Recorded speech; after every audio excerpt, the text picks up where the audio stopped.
For Pacifica Radio, I'm Christina Onnested. 44 people are dead in Syria after Israeli airstrikes near the northern city of Aleppo hit missile depots for Lebanon's militant Hezbollah group. Among the dead are 36 Syrian troops, 7 Hezbollah fighters, and a Syrian member of an Iran-backed group. Britain-based Syrian Observatory for Human Rights and Opposition War Monitor reported the casualties. The strikes come after Lebanon and Israel traded missile fire as tensions over Israel's war in Gaza spread in the Middle East. Israeli strikes in Gaza in the last 24 hours have killed at least 70 Palestinians. Among the dead, people attending a mosque that was hit.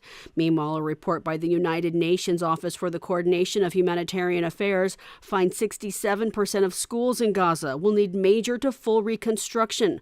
38% have been directly hit by Israeli forces since Hamas's October 7th attack into southern Israel. That's about 212 Gaza schools. It also says there's evidence, including photos and videos, indicating Israeli security forces are using United Nations schools as detention, interrogation centers, and military bases.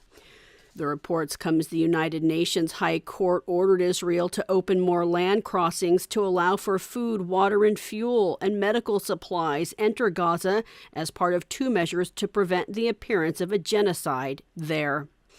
Ukraine's armed forces say Russia launched a large-scale attack on energy infrastructure today with a mass barrage of 99 drones and missiles hitting regions across the country.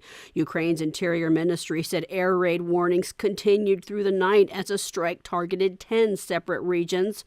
Russia's escalated the attacks in recent days, launching several missile strikes on the capital, Kiev, and hitting key energy infrastructure across the country.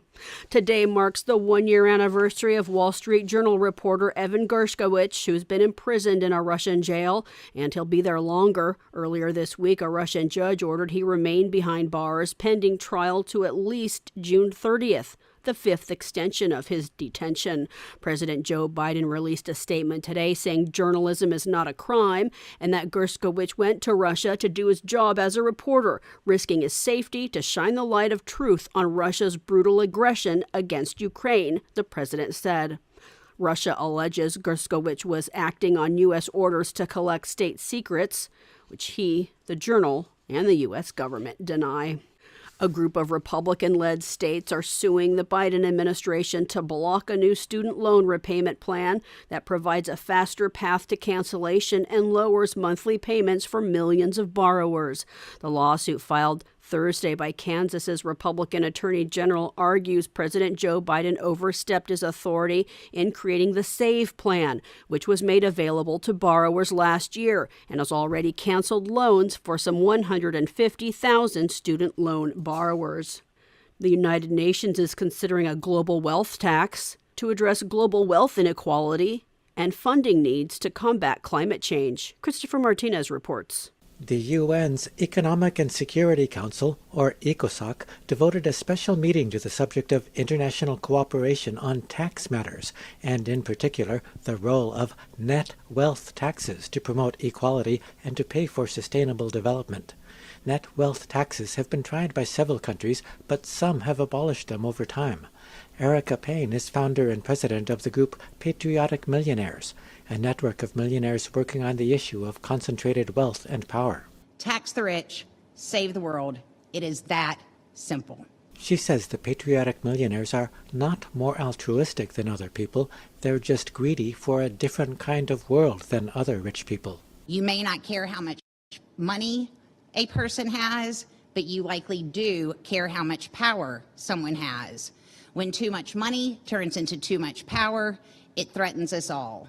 She says nearly 1,000 members have joined a global call for a tax on extreme wealth. Reporting for Pacifica Radio News KPFA, I'm Christopher Martinez. Large cranes are being used in Baltimore to help remove portions of the Key Scott Bridge that collapsed into the river below after a large cargo ship collided into it.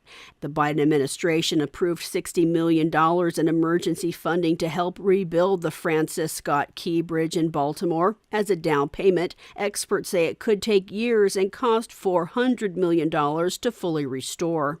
Meanwhile, 4 men remain missing. Out of the 8, the 4 are presumed dead. 2 survived. 2 dead bodies were pulled out of the river earlier this week. The brother of one of the missing men appealed to not forget about their loved ones still submerged. Martin Suazo's comments translated by Al Jazeera. We were informed that the government had decided to stop the search to begin removing debris from the bridge. It means that the search for bodies is being put on the back burner. We understand that the U.S. government is losing millions of dollars because the boats are not moving, but we believe that they should not forget the suffering of the families and the 4 victims whose bodies have not yet been found. Officials say the remaining men are trapped in the water below portions of the bridge that collapsed. I'm Christina Onnested reporting for Pacifica Radio.